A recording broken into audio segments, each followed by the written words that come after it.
elita ka një urrejtje të madhe për pensionistët. Ata grabisin pensionistët, po i grabit qeveria e tyre. Qeverit e 35 vjetëve janë qeverit më grabitqare dhe kanë vënë Shqipërinë në radhën e pensioneve më të ulta në Europë.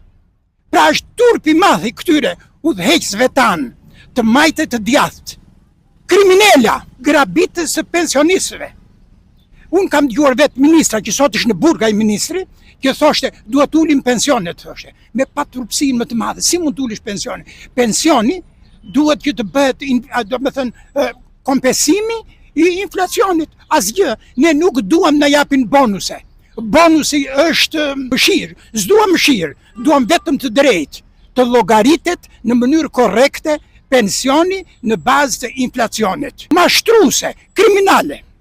Ja, kjo është qëndrimi im për pensionet si sjellje më arrogante e qeverisjes. Turpi i kësaj qeverisjeje. Këtë do baj mend neve nga këto qeverisje 35 vjeçare, pa moral, pa humanizëm, po grabitqare.